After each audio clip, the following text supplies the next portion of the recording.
comments, you can put those in. Mike, did we decide on our topic next week? Yeah.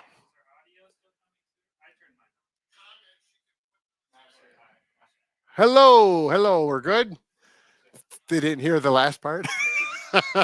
I was warming up. Welcome to the Bob, Brad, and Mike program here. It's our live program, and we're talking about foot pain, how you can correct it, get rid of it, and do maintenance so that your feet don't have pain in the future. 28 different options. Don't count them all because we might miss one. Anyways, yes. So we're talking about foot. Now, you don't have me on film, but I've got some really nice socks on today so you can see them very well. It's a beautiful day here in Minnesota. It's sunny and about 37 degrees out, so we're happy with that, although the wind is a little cold. Bob's coming in with a lot of static in the background here. I don't know. Are we clear with that? We're all okay. You guys don't have to put up with it, just we do. Good. Let us know where you're from. Say hi. And we're saying hello and welcome. Oh, good morning. Let's see. Yeah. Put where you're from. We like to know where our people are listening from. You don't have to. It's not a requirement, but boy, it's kind of nice. Well, I think to know. most of them came from their mother, Brad. Hi, Beatrice. Yeah, Sarah Yasmin. Jones. Well, I'll keep it to the first name. Some people are private. Luca. Yeah. Luca Doncic. Beatrice. I love that name. I got a little niece named Beatrice. Yep. Oh, Alan M. from Alaska. I wonder what town you're from. No, that's a beautiful state. I was up there twice. Barefoot indoors, strengthen your feet. We're not supposed to talk over each other. We will talk. We're in the pre-show. We can talk over each other now. No, it's irritating. Can't see you. Well, the timer's going. We'll be hopping in 2 minutes. Yep, 2 minutes and 18 seconds will make the big change. So this is just audio. It's kind of like radio back in the old days, except for the call. Scotland, Michigan, Phoenix, Brooklyn, New York. Well, you got to give the name. Dry Creek. I can't. They're coming in too fast. Dublin, Ireland, Delaware, Southern California, Scotland, Maryland. We got 2 Marylands. Maybe they know each other. Who's from Dublin? I don't know. It's back up top. You got to scroll up a little bit. Oh, there we go. Right there. Martin. Martin great. Quigg. That's one of my bucket list visiting things to do is go to Dublin, Ireland. Are you Irish? No, but I should be because I really like the music. Traditional I'm Irish. part Irish. Yeah. I think it's in my beard because it gets red sometimes. Danny, can I control this now? Seattle. Oh, cool. I have not been to Seattle. I want to go. Bob's been to Seattle. Yeah. Have you been to Seattle? Yes, I have been just once about 40 years ago. I remember the needle, is it? Space Needle. Yeah, very, very nice. You can see it from a long ways away. Oh, Philip from Delaware. How you doing, Delaware? Hope the weather there is better. It's nice. I don't know if that's a little higher. It's probably about 43 degrees right now. We got some new comments. You got to scroll back down so I can see them. Oh, yeah. We can start. Singapore. Oh, nice.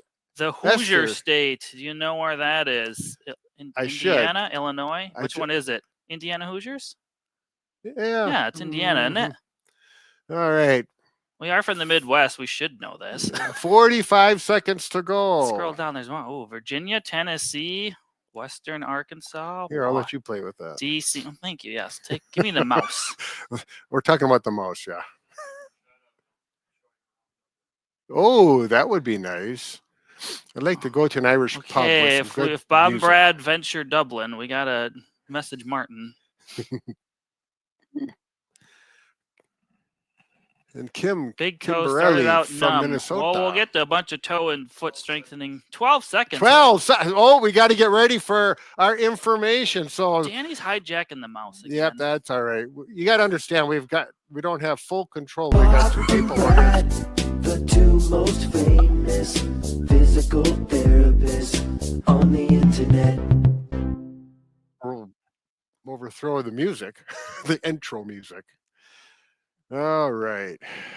We're ready? Single Danny. There we are. Oh, hello. Now they can see us, Mike.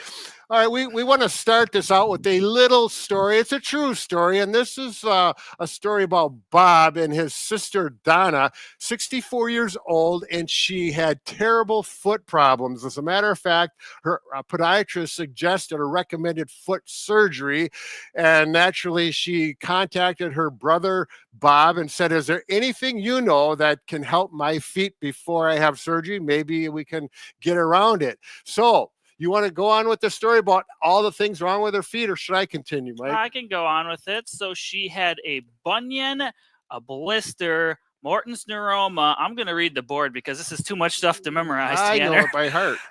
Well, that's nice of you. Morton's neuroma, All on the same foot. all on the same foot. And what did Bob recommend? Well, at that point, again, surgery was recommended. So Bob said, first thing you need to do is change your footwear, because she's wearing narrow footwear like most people do, pointed toes. And what that does is it compresses the foot right into a point, and all these things, the forefoot takes all these compression forces, and over time, this is what you end up with: bunions, Morton's neuroma, as well as blisters. So give the foot some room to breathe, first of all. So that's what happened. He recommended a wide toe box, and we're going to show you these right now. As a matter of fact, Mike and I, we have, here's my pair of wide toe box. There's another, he's wearing a pair, and here we have some samples. A typical shoe, which points, and we got the hole out. And if the toes are in there, you can literally see the forefoot and toes being squished together. And then we have the wide toe box, where the foot can splay out. The toes are able to move. They're not constricted like they're in a cast. They're actually where they should be, and allows the toes to flex, contract, and get more circulation. Circulation is the key for all of these diagnoses. Now, another component of a lot of these shoes is they are zero drop, meaning the forefoot and the heel are the same height off the ground, which is the shoe I'm holding here. If you look at this black shoe, the front and the heel is actually elevated, which can cause shortening of your calf muscles and a whole array of issues.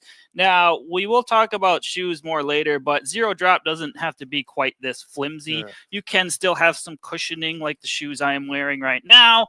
Have more cushioning. But We got to get back to Donna. Whoa, We're right in the okay. store. We're carrying on. Anyway, he told Donna to fix her footwear, Right. and we're going to tell you what happens later. Well, what happened was, it was one step at a time. You don't do all the footwear change at once. With Donna, she got the wider forefoot, and it took some time because her calf was tight, because she wore high heels a lot of the time. So it took time to stretch her calf out, and it took a few weeks before she could tolerate the full wide forefoot shoe with the zero drop. And now we're going to tell you exactly what happened. And did she have the surgery or didn't? It's all coming at the end of this video, after we go through a number of the things that were recommended to her, as well as other options for you, depending on your. I'm babbling now. Let's go on. You are, and Danny, stop moving my mouse on me right now, please. So what we're going to do is go through some tips on the feet, and then we're going to answer some comments as well in between. A lot of these tips can help most people with their foot issues,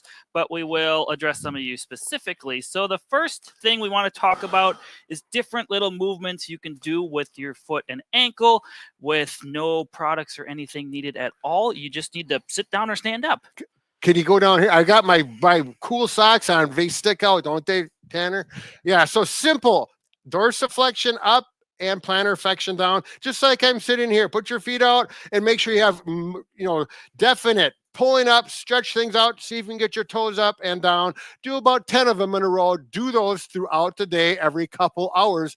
Get that circulation moving, and actually take your shoes off and do them if you're sitting at a desk, as long as you got your feet cleaned up. I want to mention Brad is not the only one with cool socks. So I wore my blue socks today, my toe socks. So these are actually, if you have some issues with your toes, these are toe socks. It's kind of probably hard to see because they're black, but let's go to number 2. We can go to number 2. So number 2 tip is grab something with your toes. Now you can use a ball, a towel, you can use dice, whatever you have. You can't just use your hand and go like this and go like this. But we're going to strengthen the muscles. Oh, Brad. well, we're going to go through this again. So don't worry. We're going to show you how to stretch them and strengthen them. So we're kind of going off the list a little bit, but we're just jumping around because this really feels good and you will like it. So if you're having some issues with your feet, strengthening the intrinsic foot muscles, there's so many of them. Don't ask me their names, please. So what you're going to do is you can start with a towel and just do little toe scrunches like this and bring the towel closer to you. That's one option you can try at home. If you don't have a towel or don't want to get them dirty, you can take a ball, a dice, marbles, whatever. The bigger the object, the easier it'll be to pick it up. But what you're going to do is try to curl your toes and then grab it up. So you're actually going to strengthen your foot muscles like this, making them work. And some people may actually get cramps. So stretching your toes out can really help. Yeah, when those cramps start, those little muscles on the bottom of your foot cramp, you need to pull the toes back, dorsiflex, or bring the foot up like that. And then after you get the cramp out, make sure you massage a little bit. Then you need to take a break from doing those curls that cause the cramp. I actually prefer to have a bunch of marbles and a cup, and then you can just work on putting them in the cup. It's a lot easier just grabbing the same ball over and over again. Wow.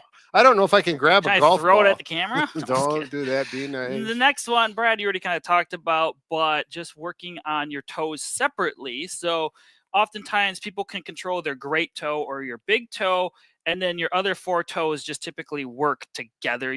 I can't move my piggy toe. Can you by yourself? No. So what we're going to do is just work on the big toe or the great toe, and we're going to work on bringing that toe up, and then we're going to work on pushing it down into the ground. Now, if you're struggling to do this without controlling your toe itself, you can use your hands to do it and then just work it that way, grabbing that big toe. Tanner, you want to zoom in since it's probably hard to see? Well, they don't want to see your feet that close. Well, we're talking about feet today, so they better get comfortable with it. So you can just flex and extend your big toe if you really struggle with it, or put it on the ground and then work on trying to lift just your great toe up and then push it down. Now do the opposite. So look like I am extending my big toes and leaving my big toe on the ground. This takes a little bit of coordination and feels kind of weird, but after a while you get used to it. I want you to see the difference between Mike's toes and mine, because can you go up and down like this? I'm okay with this, but I'm going to try and spread my toes out. And I've been wearing the wrong shoes for most of my life until the last couple of years. I cannot bring my toes out at all. No gaps. So look at Mike. He has gaps between the muscles are in my foot, but they're not developed enough. He has developed his muscles, much healthier foot. You can see that splaying naturally, actively. That's good. See if you can do that. And if you can't, then you want to start doing some of these activities, stretches, and work on them. It will come with time. Oh, we better answer some questions if we can. Thank you. But splaying the toes is important. Now, if you really struggle with this, we'll get to some questions here in a second. I just want to talk about this before I get on the next topic. Something like a toe spacer or spreader are a good option. There's many different brands. Some of them you cannot wear while standing and walking. These ones you can. They're made by a podiatrist named Ray McClanahan. They're called Correct Toes. So you just slide them in between all your toes here. If you have toe socks, you can actually wear your toe socks and this at the same time. But these ones were created to wear while standing, walking. My dad actually wears them while running, and he's 71 years old. So this can help spread those toes out if you're really struggling, especially with things like bunions, or for me, sometimes my piggy toe likes to creep in. But should we get to some questions, Brad? Yeah, I see Catherine. She's broken bones in her feet from lots of adventures. Sounds like someone who's hiking or doing some activities that are aggressive. The mouse? We'll run the mouse here. Yeah, that would be good. Yeah, for that, you're going to keep your feet moving. And I don't know if you have any precautions by your foot doctor, but you want to keep, if there's injuries in the past, there's going to be scar tissue developing. So you're going to want to keep your foot moving and stretching it with the number of the stretches and exercises we're showing here. But if it creates any sharp pain, it's overdoing it. Do not do that part of the foot or that movement. Go to another one that allows stretching, slight stretch pain, no sharp pain, because you're overdoing it. You're going to tear some tissue and slow your recovery down. So that's a good general rule of thumb for everything we have here, actually. Yes, we could take a look at some of these questions. Sure. Boy, there's some of these are a little detailed, and it's kind of hard online to give you recommendations with some confidence. So G Softener said, could a broken ankle from 13 years ago cause heel spur problems, lost stretching flexibility since breaking ankle on lateral side. Yeah, if you're limited on your ankle motion overall, it can start causing other issues within your foot. If it's 13 years ago and you lost range of motion, it's probably not going to start coming back now because it's been 13 years. Well, you had that similar I experience. had some experience, and I could tell you my calf on this ankle sprain of a grade 3 is not the same amount of flexibility or motion as my good side because I never really rehabbed this one well enough, but something you can try at home, just putting your foot up on, you can do a step or a box or a table. I don't know how much flexibility you have, but just work on trying to push your knees over your toes and pushing down, keeping your heel on the mat or step, whatever surface you're using, and just trying to work on your ankle motion that way. Some people kind of struggle to go straight ahead, so you can always kind of go slightly out to the side and then go forward as well. And I'm just kind of pushing down through my knee. This is just a simple way you can try to work on your ankle flexibility a little bit with stretching. All right, Libley, I don't know if I'm pronouncing it properly, but she's talking about extensor tendonitis. I'm making an assumption that your toes on the top, where you're pulling your toes up, that's extension of the toes. That's what we're talking about. I've dealt with this personally when I used to, I still run, but when I was first started running, this part would hurt. Those tendons would be painful every time I took a step, after I ran a couple miles. So what you need to do is you need to train to run or walk without excessively pulling your toes up. It's one of those things you do not think about. It just happens without being conscious. So you need to be conscious of when you walk that you do not pull your toes up, because that's going to work and put forces through those tendons that's going to exacerbate the problem. So when you walk, consciously think about keeping your toes in the neutral position and start out slow. When you have that pain and you walk with that in mind, if the pain does go down, that's exactly your problem. So you need to retrain yourself so you don't pull your toes up when you walk or when you run. It's not easy to do, but you can do it. Catherine I have broken bones in my feet from lots of adventures. I talked about her. You did? Yeah. Well, hello. I own lots of Ultras. I love those shoes. I just wanted to say that. I got Ultras too. Yeah. They're at home. Well, I that's what I wear running, our Ultras. Yep. They're a good quality. They are expensive, but if you're going to be running or adventuring a lot, they're worth it. Beatrice says, are zero drop shoes good for bunions? Yes, they are, because a lot of zero drop shoes, what we talked about earlier in the video, Beatrice, was that they also have a wide toe box. Right. If you have a narrow toe box, what it's going to do is start squishing your toes together. And if you're constantly wearing your shoes for 6 to 8 hours a day, you can see if my toe box is narrow and squishing, I'm going to start forming a bunion on my outside. My family all has bunions on my dad's side, and I was going towards that. And then I switched my footwear 2 years ago, and now I can get my toes out fine. I'm also in my late 30s. My father, who has a bad bunion at 71, his is not going to correct itself now at that age, because he does have zero drop shoes now as well. But his bunion doesn't bother him either, so it's not problematic and he doesn't need surgery, but he's trying to prevent it from getting worse. There you go. Can you go over here, Tanner? Brad wants his feet on camera. Yeah, I want to be on camera. This little toe went to market. This is on my other foot, but my fourth toe digit is starting to cross over like this. And I noticed this about 2 years ago when we started this thing about wide toe box shoes.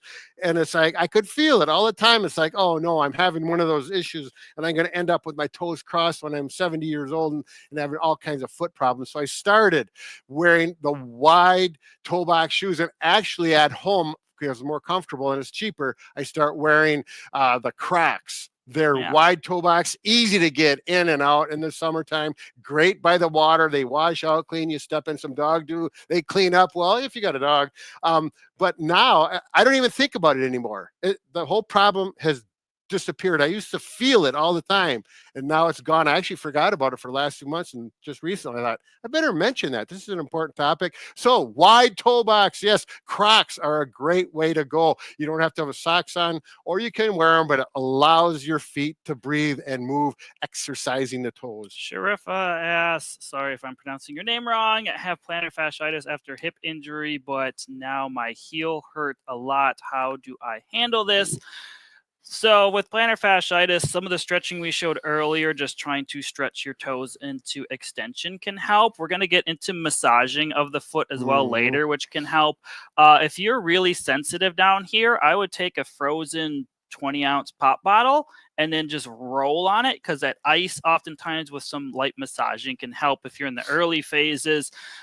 Changing your footwear can obviously help over time as well, like we talked about earlier, and we'll keep talking about throughout this. But a lot of the different tips we're doing, and stretching your calf muscle, which we're going to get to later, is also important. So I think we should continue, and then we'll get back to questions, because we got a lot of tips. As far as the pop bottle thing, make sure you pour out or drink the soda. Better off just pouring it out. Don't drink it.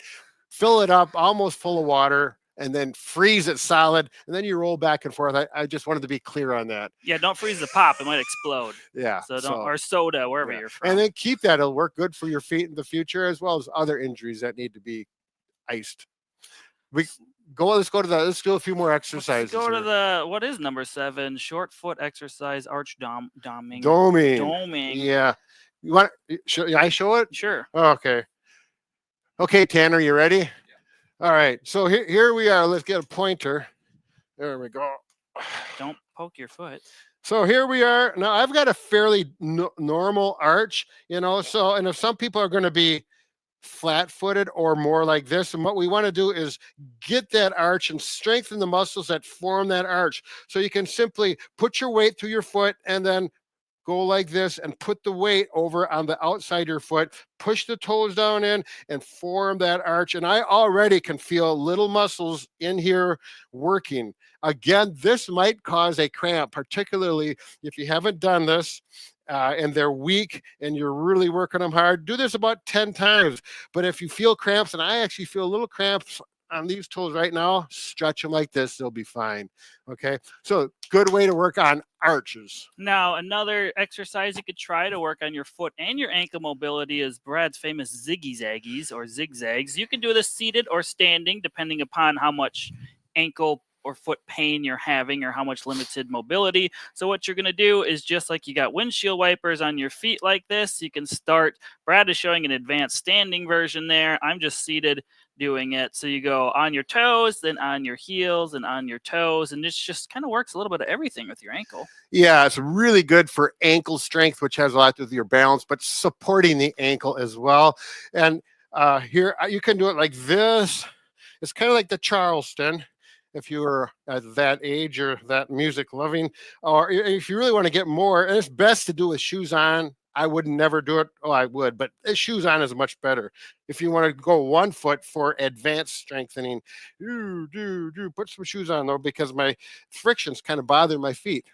Yes. Now, another strengthening tip is to actually focus on your calves. Is to do some type of calf raises. Now, if you're very weak, you can do them seated position. You're not going to get much resistance just sitting like this, because it's just the weight of my limbs right now. Now, if you want to get a little more advanced, you can progress to doing standing. If you need support, you can hold on to a countertop as needed, or a walker cane, anything. You don't have to. So you're just going to go up on your toes, and then you're going to go back down with both legs, and make sure to control it on the way down, because you're still working your muscles. You don't just want to plop down like that. Didn't feel very good. So just go down slow.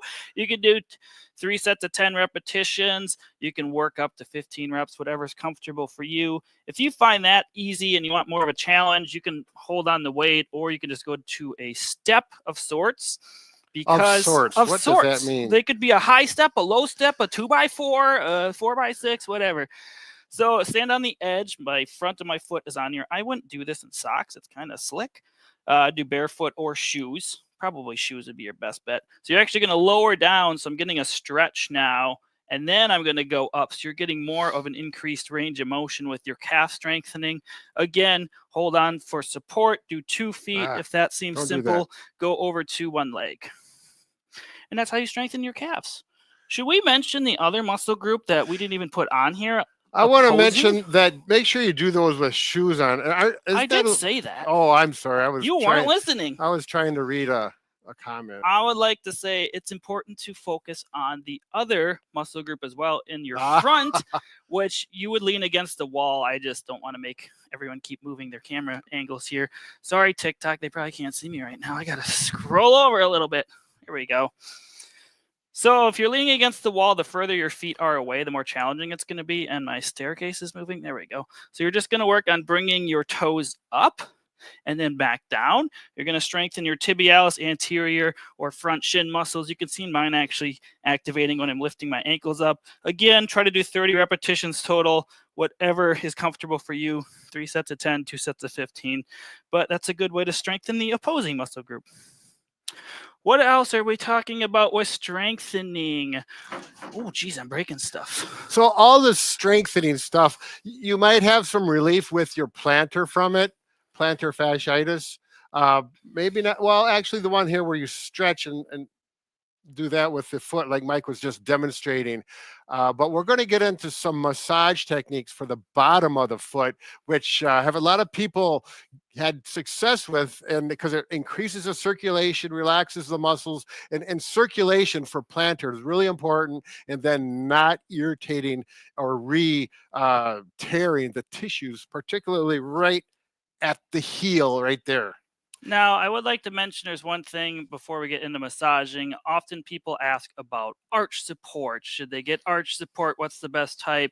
What we recommend is if you're going to try it, just get some generic cheap ones from your local convenience store and just try them out and see. Well, not a gas station, but go to your whatever's around your area and try them out and see if they help your pain. If they help your pain temporarily, that's fine. If you wear them for the rest of your life, your arches are going to become weaker and you're probably still going to have problems. So they're good kind of temporary to use if needed, but you probably don't want to wear them for the rest of your life. Unless you're like 95, then just keep wearing them.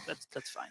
There is some controversy on arch supports from one train of thought to the other, and you'll hear different opinions, but that's what we've gotten. We've gotten that from a podiatrist who has great success with helping feet out. His name is Dr. A. McClanahan. If you're ever interested in looking him up, we've interviewed him. And most people like that. That's right. If you go to our website, bobandbrad.com, and you go to experts, he is in there, and you can get to his videos and his podcast very easily to get some. It's from him talking, explaining out what he does and why it's successful and how to do it. So it's much better than listening to us. Do we want to answer a few questions before getting into massages? Well, yeah, it keeps going up and down. Daniel, please stop moving. Okay, I've been suffering plantar fasciitis. Oh, the stuff we're going to show here, massaging can help with that. Okay. Crocs, best shoe, sandal, flip-flop ever. God bless the person who made them. I don't know who made them. There was someone commented how much Birkenstocks help their feet. Oh, are you familiar with those? I've heard of them, but I don't know. Yeah, I've heard them as well. So thank you for the input, because that's nice to know what's already working for you. Let us know so other people can benefit from that. Jenny says, just sprained my ankle. What are the best tips so I can get back to walking ASAP? I'm not patient. As someone that was in your same circumstance years ago, spraining one ankle one year and the next ankle the next year, be patient. I progressed probably way quicker than I should have, and I still strengthened and stretched a lot.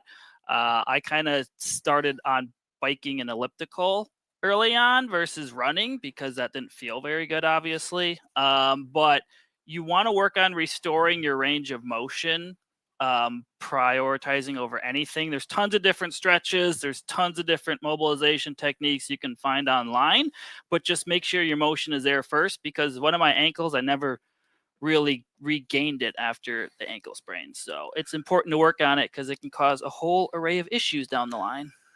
All right. So there's been a number of comments about the bottom of the feet, plantar fasciitis, that kind of thing. So we'll get into massage now and some ways you can massage your feet. Now, if you just want to do it manually, we're going to go over that first. And then there's other ways that can save your fingers, make it go easier and actually more effective. But obviously I've got my foot exposed, and right here we go. And we're going to, this is the way, my favorite, it's not the only way, with my thumbs. Grab here, and we're going to work, and we're going to do a splaying technique. So thumbs together, and then pull out. It's like you're trying to pull the skin apart and push down. It's a deep massage. You're just not on the surface. Push down deep and work the whole area. If you got a tender spot from that plantar fasciitis, work on it. If you tolerate it, if it's very tender, work around it, get the circulation going, stretch out the tissues. And then I like to do the deep circles. And I usually start here. You can work it up in the pad of your foot. If you have Morton's neuroma, the pain will be right there. You can go over the top of it if it's not real tender. If it's tender, it's going to hurt. Do not force it. Just work around it, just like the plantar fasciitis. I would like to mention, if you're going to massage your foot, most feet are pretty rigid and calloused up, and your hands are, and you don't get very good smooth gliding motions without some sort of lotion. So I would use some sort of lotion. This is literally just coconut oil here. That's what I normally use, but it allows you to glide a lot smoother and massage deeper, and it's just a lot easier if you're going to do this with your hands. Yeah, and now my feet smell like coconut. Yes. Want to whiff? But no, I don't want to get I can close smell to it from those here. feet. But yeah, my wife always says you got to put some lotion on your heels because I do get dry heels. So yeah, so you're getting some benefits as far as quality and of your skin and dryness, etc. Ooh. Anyways, this is feeling good. Now, if you're having some issues with your toes, what you can try to do is some light traction. So whatever toe is kind of bothering you, what you do is you just basically pull my finger, you just pull your toe instead. So just grab whatever toe and then just sort of pull and stretch it a little bit to get it. Ooh, it kind of feels interesting. I don't really crack my toes too often, but yeah, you can get in there and just kind of give a nice little distraction. Yep. So those people with bunions and have problems, maybe hammer toes, etc., in this area, keeping, particularly if you're older, you get up in your 50s, 60s, and over that, making sure your feet are mobilized in the joints here. You can see I'm going up and down, and between each toe, there's a joint in there that is healthy to mobilize it. Keep it going, and then spread the toes out. Oh, yeah. It might be a new experience for you. Yes. Another technique you can try is simply using your knuckles, so you can get a little bit more aggressive with that. Again, you're going to want to use some sort of lotion on your foot in order to do that, but I just make a knuckle and then I just push up and glide. There are a lot of little massage tools or balls you can find at different stores as well. You can use a golf ball. You can use I'll grab a massage ball. You want to show on there? Yeah. I just got really lotiony feet right now, so I'm trying to get this off. I want to show my favorite one. So there's a couple different options here. They're pretty inexpensive. You can find them at like Walmart for like $5. Sometimes you can just find them out in the park. Tennis ball. These are my favorite. I don't know if you can see this one, but it lights up, so it's a little entertaining for me. But it's got little spikes on it, and they're not sharp. Or this one's a firm one, this one's a softer one.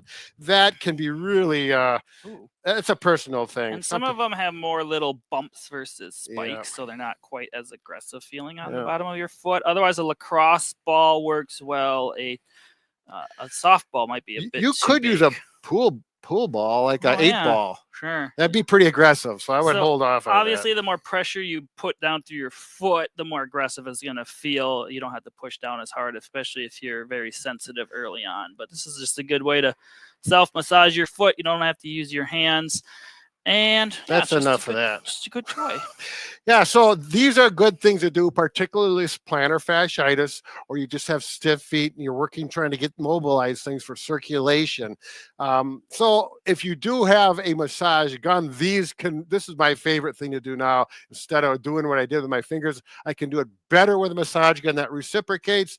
You usually need about 6-8 millimeters of travel if you're looking for one. You don't need one that's going to go, one of the big ones that's going to go 16 millimeters. That's too aggressive for most people because it's too aggressive.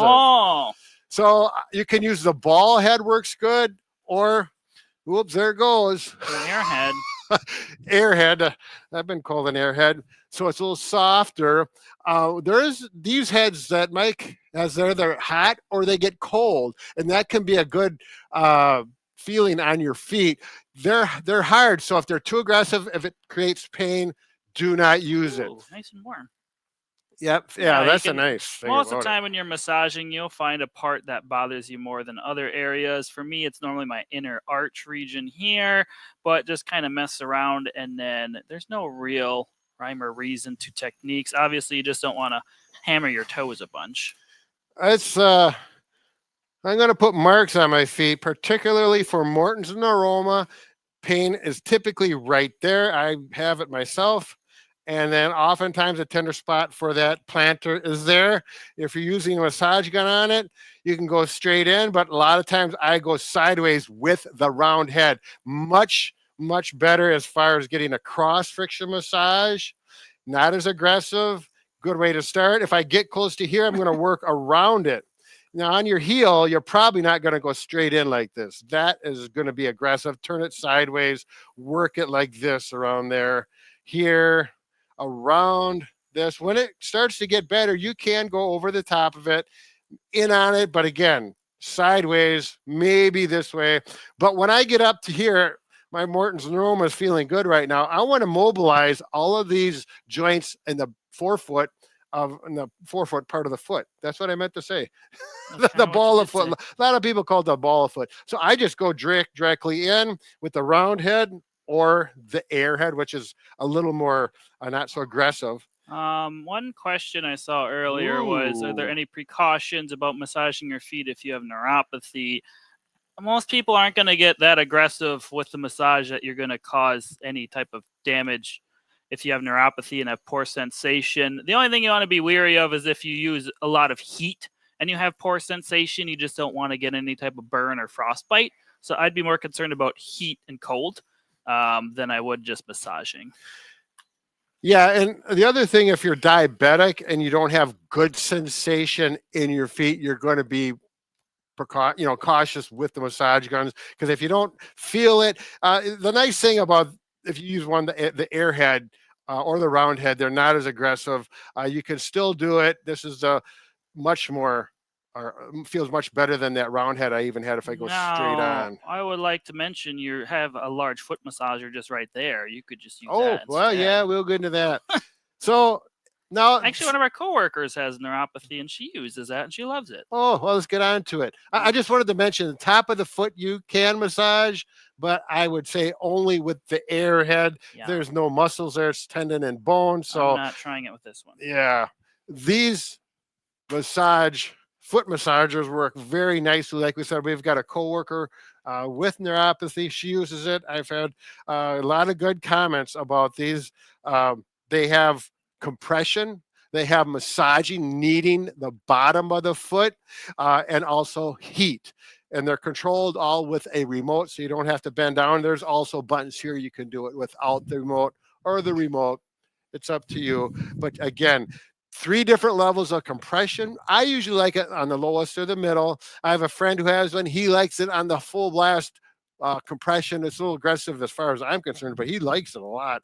The massage on the bottom, you can vary that with the mode button as well. The heat is just on or off. They're a nice unit. We've had a lot of good comments on these over the years. We've been selling them for about 4 years, I believe. I have one, and I use it all the time. There you go. You can't go wrong. Why don't we answer some questions, and we'll get Sure. into some more tips. DD, how often should I be using massage gun on plantar fasciitis every day? If it keeps irritating it worse and worse every day, I wouldn't do it every day. If it feels good, that's fine to do. It just depends on what stage you're in and how painful it is. Yeah, use some of the tips that we just went over with using the ball head, so you're not you're doing appropriately. We're actually gonna later on. We're gonna talk about tight calf muscles and how it affects your plantar fasciitis as well. And something like a dorsal night splint might help, but we're not gonna talk about that at this moment. But we will get to it in a bit. What is the name of this foot massager? It's the Bob and Brad Light Foot Massager. Light, Lite, L-I-T-E. L-I-T-E. We also have a normal one. It's just a little bigger. The foot massager itself is bigger and a little more gizmo gadgets to it, but they're both pretty good. Are you putting the Next question. One meant by calcaneal spurs. I have doubt what is meant by where did it go? It moved. By calcaneal spurs, what is possible causes? So calcaneal spurs are normally like a heel spur, because your calcaneus is in the back here. It's your heel. Oftentimes, this can get just happens over time with most people. Yeah, actually, we have a video dedicated to heel spurs, and if you watch that, it'll explain some details about it. There's been studies shown where people have heel spurs and they're asymptomatic. There is no pain associated with it. So the fact that you have an X-ray, you have a heel spur, is not like the end of the world. Either the pain you're having may or may not be coming from the heel spur. So I would definitely recommend watching that video and go through it. Just, on YouTube, Bob and Brad, heel spurs, and that video should pop right up. Kyfra has an interesting question. Can compression massagers or inflating compression boots help? And if so, what conditions can they help with? Oftentimes, these type of so the foot massager itself has some mild compression, but the compression boots, for those who are unaware, typically they look like small leg balloons and they go from your ankle typically all the way up to your thigh. Some of them are one unit, some of them are two different spots, but what they do is they help more with recovery from working out a lot. There's a lot of research in that. Some people use them with leg swelling. However, if you have lymphedema, there are specialized medical grade ones you need to get checked and measured for properly by a physician. If you're just an active person and have sore legs, the other ones are fine. I've personally used them after marathon training and they feel pretty good. They just help recover a little bit quicker, but they're not going to like fix your plantar fasciitis if that's what you're curious about. Right. Again, if you have edema, swelling with complications with heart problems and stuff, you need to see a doctor. And then when you have them assessed to see if they work for you, it'll give you specific instructions on how to use them. Unlike where if you're just using it for recovery and you're an active person, healthy legs, healthy heart. A couple other things we want to talk about is the importance of stretching out your calf muscles if you're having any type of foot pain. Brad, I can stand up if you want to point out the calves and how they connect. So typically your calf muscles, you have two of them. You have your gastrocnemius and your soleus. Here, go up on your toes. On both. Gastroc here, soleus down here deep. So what your soleus and these calf muscles actually connect to your Achilles tendon, which you can see my tendon, and that connects into the bottom of your foot, which is your plantar fascia. So if your calf muscles are always tight, you're going to be pulling on your plantar fascia more, which can cause a lot of issues in plantar fasciitis pain. So what we want to do is stretch them out. Now, like we talked about earlier, modern shoes, a lot of them have elevated heels. That is going to shorten your calf muscles all day while you're wearing them. So getting used to zero drop shoes can help with that naturally. If you're not used to them and it really hurts to wear those shoes, maybe just start out with a half an hour to an hour each day and put your normal shoes back on and build it up over time. Because oftentimes people, if they are middle age or older, start going all into the zero drop shoes, they can start developing some type of foot issues or pains. And that's exactly what happened to our friend Donna. Remember back at the beginning, we talked about Bob's sister Donna. She had that exact same problem, tight calves from wearing higher heels.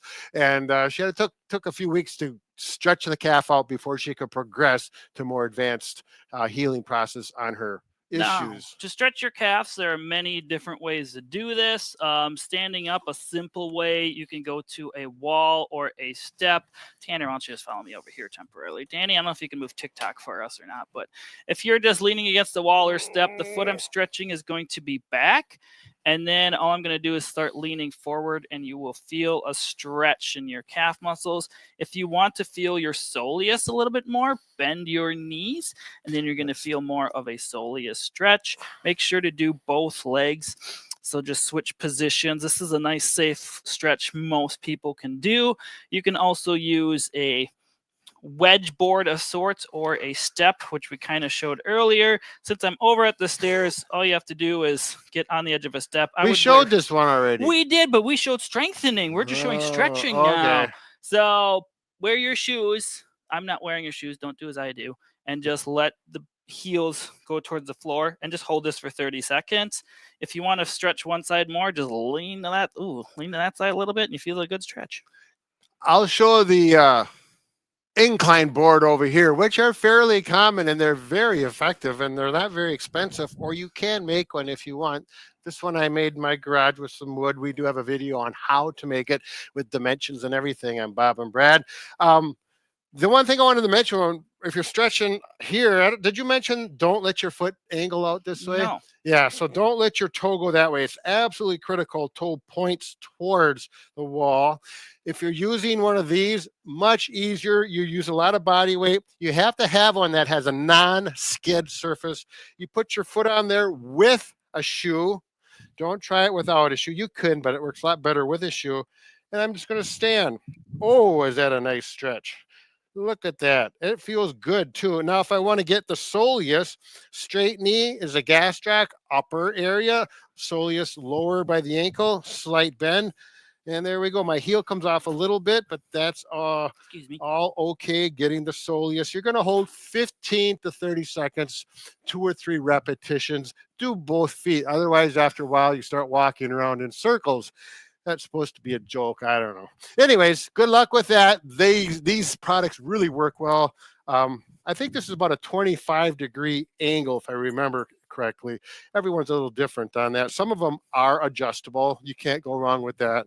Now, if you're really struggling to stretch your calves in a standing position for whatever reason, you can sit on the edge of the bed. You can sit in a chair like this, keep your legs straight, and then bring your toes towards your nose. You can use a bed sheet, a belt, a band, whatever you have around, and just hook the bottom of your foot and pull back, and you're going to feel a good calf stretch. You're also going to get the hamstrings as well, but that's just a simple way you can stretch if you're struggling with those other ones or they feel too aggressive.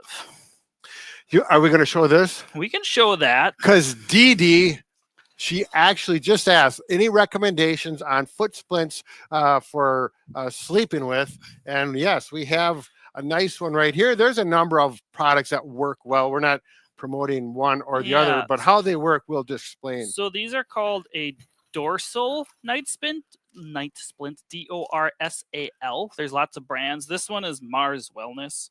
I think we just found it on Amazon. This one works pretty well. So you don't wear these while you're standing or walking. You only wear them when you're seated or lying down. But you can get up and walk to the restroom in the middle of the night with it. I've done that when I've worn them. Yeah. So what you do is you...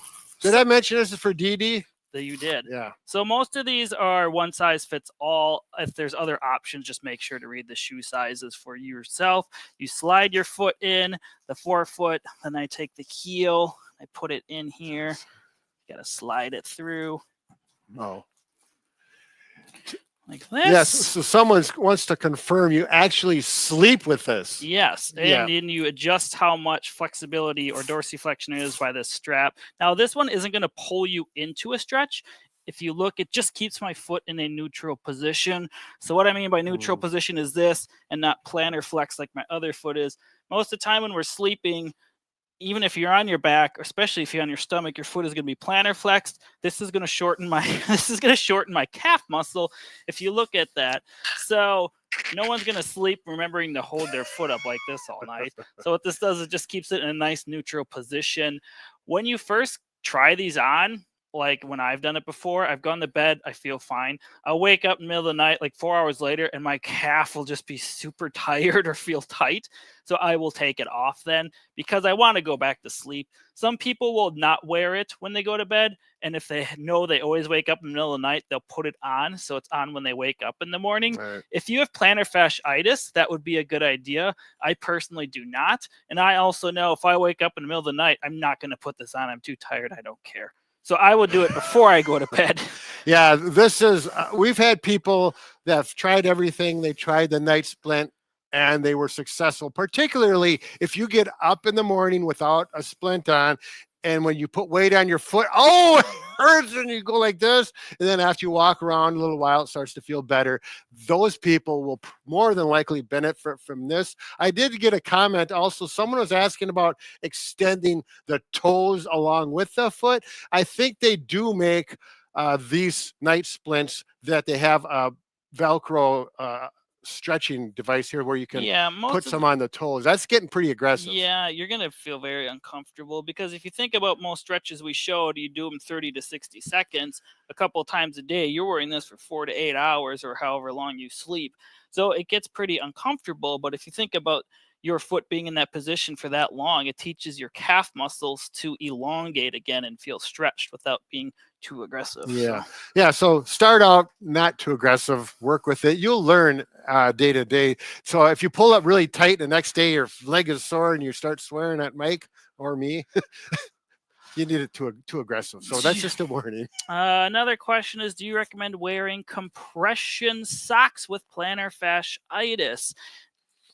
If they feel good, you can.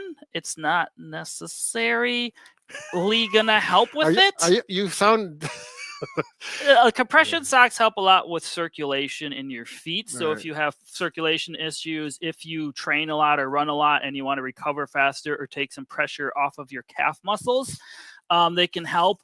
I can't say I've ever worn them for plantar fasciitis and it makes it feel better. I've had like little bouts of plantar fasciitis and mine was normally from wearing cleats. So you could try it. I'm not guaranteeing it's going to help, but if it feels good, then go for it. Yeah. Well, where are we at now? I was just reading some more comments and see if I could. We still have to talk about changing your walking is one Oh, option. yeah. Oh, and massaging. We talked about massaging the foot a lot too. A lot of the things we discussed earlier with massage guns, your hands, or anything else, you can also massage the calves with calves. Plural would be a V in there. So you can just If use you're your on the hands. farm. Now, most people, I personally am more tender on the inside of my calf muscles than the outside. That's just the way I kind of am. So I will massage in this area. Most people will find a trigger point in there, meaning you poke it and you about jump through the roof every time. I have all mine here, so a massage gun can help. If I'm really tender, I can't even go on the spot. I have to go in the muscle belly and just let the vibration kind of desensitize that trigger area or the area that is kind of hurting me like that. And then over time, I will slowly work into that region, not pressing hard, not having a high speed. And then usually about 5 minutes in, I can get a little bit more aggressive. Other things you want to try with the calves is putting your ankle down and up, because this is going to shorten and elongate the muscles. So you may find different trigger points depending upon what you're doing. Yeah, and again, the calf muscle, bigger muscle. Ooh. You can certainly massage by hand, but boy, you really got more to hang I on got to, touchy calves. more to work. This is where a larger gun, particularly if you're a larger person, a bigger gun can be real helpful. Again, I'm using the hot and cold head here if that's available. I got it on heat because I like the heat, and it's a wider head, so I don't like the bullet head. Bob uses a bullet head, which is very aggressive.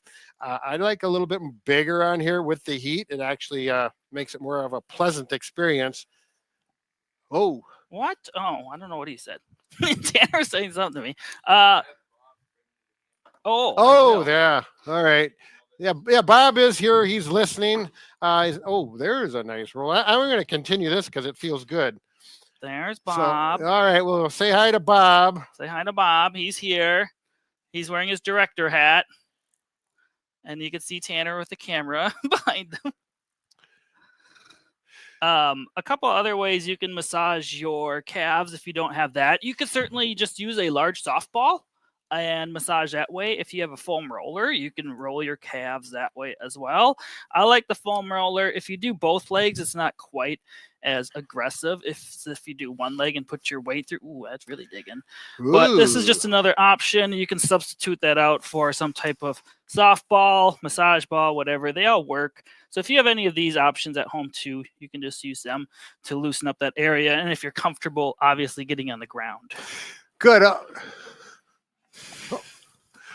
Brad's reading something. I'm sorry about the pronunciation.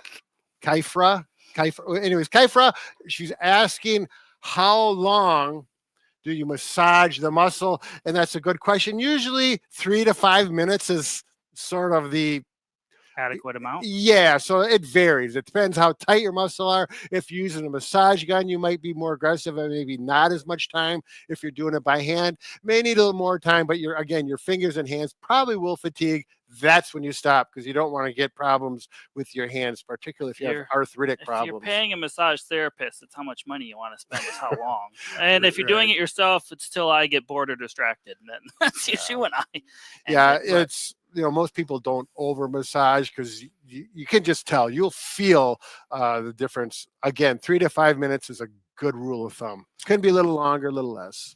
Just gonna look if there's more questions. We still got a few more other tips we want to talk about. Hi, sir. Most of the therapists fix the calf trigger points with massage gun, and we're another therapy for tennis balls. Oh, yeah. Well, we did show all those things. That's good. A lot of people are saying hi, Bob. What helps with blood pressure dropping too low aside from putting your feet up? Well, this video is not going to help much with that, because we're talking about feet today. Yeah, we're a little off topic on that. Yeah. Blood pressure. Is there any fix for tarsal tunnel without surgery? Do you want to take a shot at that one or no? Tarsal tunnel. I'm guessing it's like carpal tunnel, but for your tarsals. Yeah, no, that one without directly seeing it, I don't feel confident on giving advice. How many nights with the night splints? Oh, you wear the night splint continuously until your pain gets better, and then once it's better, you can try weaning off of it. It's not really like a protocol of how much on and how much off. When you wear it, you will know when you're sick of wearing it. I'll tell you that from personal experience. It's just this ache in your calves, and you want to go back to sleep when you're wearing it, is what I notice. But right, I think if you massage the leg however you want, get some heat on it the night before. We should talk about heating up the massage or the calf, because that's a good way to increase, or the foot. But anyways, that'll make it more comfortable. So you wear it, use your judgment. A lot of this stuff you'll know. When you get up in the morning and you can walk without pain, you probably don't need it anymore. Yeah, a couple other good options are heat or cold for your feet or your calf muscles. Now, if you are very inflamed and it's new, ice is probably going to be more of your friend. If this is more of a chronic issue, then I would look at using heat. You can use just microwave or packs you throw in the freezer. There are tons of brands and variations. You can also use so this is just a generic one, eye relief. Oh, look, Bob and Brad's on there, but this is hot and cold. Throw it in the microwave, or you can just leave it in the freezer if you want. But they're versatile packs, come in different sizes. You can also use some type of electric heating pad. There's also far infrared heating pads as well. They are typically much more money, but they do penetrate deeper. Oftentimes for these, though, a simple heating pad like that can work as well. Just wrap up the calf or the bottom of the foot wherever you're having issues. And yeah, heat's a good option, especially for arthritis, I would say. 15 to 20 minutes. If you do have a far infrared pad, we recommend Thermatex. They have a platinum model, which works good, not only good for the legs and the foot, but as well as other parts of the body. They do have one specifically for the feet, but that's really all you can use it for, is your feet. Again, far infrared is quite a bit more expensive, but they definitely gets deeper, 2.36 inches according to studies, versus this, which is only going skin deep, maybe a little more at the most. So we should mention that hot bath or hot tubs are fine too. Right, just something warm to limber it up. But those are just some another good option if you have really tight feet. Something that kind of I like to do is you actually take your foot and you put your other foot on top, and then you work on trying to move that foot down below up. Now, I'm not getting much here when I am just sitting and much pressure, but if you stand up and do this, I'm getting a lot more pressure, and it actually kind of mobilizes some of those small little tarsal bones in your feet. So if your foot's real rigid and can't move well, this is a good option to help with. There you go. Should we talk about soft knee walking before we finish up? We could talk about soft knee walking, sure. Yeah. So this is a specific way to walk, which almost everyone walks with a heel strike first, and then you roll through to your foot, come back, and then heel strike right there. And the issue with the heel strike is your knee is typically fully extended or locked out. The force of all your body weight goes through your heel, through your knee and your hip and back, and it puts a lot of stress on your foot. And if you come this way, Mike, you do this much better than I. Talk about the soft toe walking technique. So it's soft knee walking, or it's forefoot walking. 4 foot. Sorry. So like Brad already talked about, most people heel strike with most common footwear. If you go in your house in order to try this out, I want you to walk normally, but place your hands on your butts like you would and heel strike away for about 10 feet or so, and then feel how much your glutes are engaging. Now we're going to do the exact opposite of going up on your tippy toes, and now feel how much your muscles are engaging. When you're walking, your glutes should be firing and engaging. If they are not, you're putting a lot more pressure on your joints and you're not really walking properly. Now, in order to do this in your house, you're not going to want to wear shoes, because if you have a elevated heel shoe, I'm not talking about high heels like Nikes, Adidas, anything has an elevated heel, most shoes nowadays. So zero drop shoes, like we talked about, are a good option there. But what we want you to do is, you're not going to walk around on your tippy toes all day, but just try to land with a bent knee or on your foot, on your forefoot. You don't necessarily have to walk with your heel up like this. You can just strike with your whole foot hitting the ground, but it's going to teach you to use your muscles more and take less pressure on your joints, including your heel, your ankle, knee, hip, and back. Yeah, so if you do have pain, whether it's in your knee, hip, or back, or knee, hip, or back. Yeah. It's been a long day. Head, shoulder, knees, and toes. You know, when I go on my tippy toes, I don't feel the glute thing. So if you don't feel that, it's not that big a deal. But if you do it, and the pain in your knee or your foot is clearly better when you do the soft toe walking, that is clear that you should continue to walk that way. Take that stress off so that walking does not become an irritant, but it becomes a good exercise once again. So simply, you'll feel a difference. And we've had a lot of people say, oh, wow, the pain's much better when I just changed to that soft knee walking. I actually have a friend that is trying this in her 40s now, and she thinks it's very odd, but she gets some hip pain when she walks, and now she's noticing a difference. But she tells me it feels very weird. Well, yeah, it's only been about a week. It is different. It's something that most people will not be able to. I felt very odd for a few months. I've been doing it for a couple of years now, but it actually originated in running. Most running people, because you have more impact force, obviously, with running than walking, but most people walk more than they run. So bringing this into walking is a good idea. And our friend Rick Olderman, who's a physical therapist, actually recommended this. So I tried it out and it's helped a lot. Boy, we are starting to fall apart here. We can't talk anymore. We're trying to read comments, and we're getting scrambled, I'm afraid. I am. I don't know about Mike's doing better than me. He's I'm young. He's smarter than I am. You need more caffeine. Yeah. Now, we did have a few people ask us about taping. I've noticed throughout this, different taping techniques. Taping is fine. Specifically, most people do K-tape.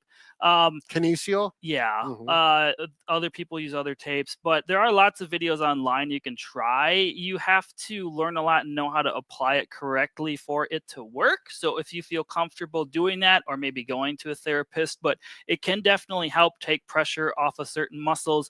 Again, it only works while you're wearing it, and it's more temporary, but it is a good option. Yeah, I believe we have Bob and Brad foot taping. You should come up with a few different options of videos. So go there, because it would take us a long time to do this live. Really it's a little more prepared in those stumbling videos. over our tongues at this point. Wow, it's been a real pleasure working. I wish we could answer more questions, continue on, but we've got a couple videos after this to make yet. And we're running about an hour. Yeah, hour it is. So it's been a real. Well, they're telling us to say bye. Well, thank you everyone for joining us. What are we going to do a video on next week? Do we even know yet? Yeah, we were going to mention that, but we didn't. I think we're going to go to, did we do the knee? We did the knee already. We did. I don't think we did the hip. The hip is an excellent topic. The hip. It's the hip, the hip, the hip. I'm pretty hip. That's cool. You're real cool. That's right. All right. Thanks a lot. Bob wants to come say goodbye. So let's let him say goodbye. Yeah, give him the old zoom. Give him thumbs up.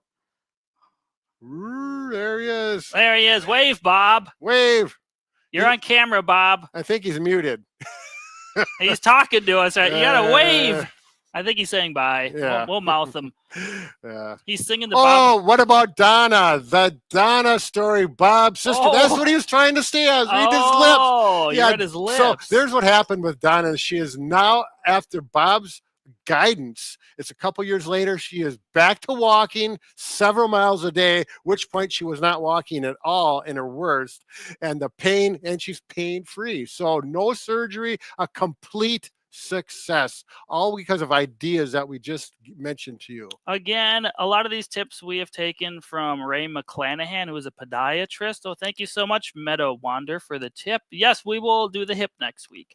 Anyway, Ray McClanahan, you can look him up, or the podcast with that, or our friend Rick Olderman. You can find him at rickolderman.com, or you can find us at bobandbrad.com. Yeah. Once again, we can fix just about anything except for a broken heart. Right. And maybe we'll have a live video on that. That'll be kind of fun. We've got some really good advice for those people, but not above the neck. Everything is below. We're Someone talking says about. they like the bald guy. That's me. Yeah. See? Yeah. Yeah. Show them your head. Well, there's not much to see. It's you got to shave it. It's you got some stubble. I just shaved yesterday. Goodbye. Oh, yeah. Zoom in on my bald head. There Thank you you. go. Yeah. Awkwardness. Okay. Bye. End stream, please.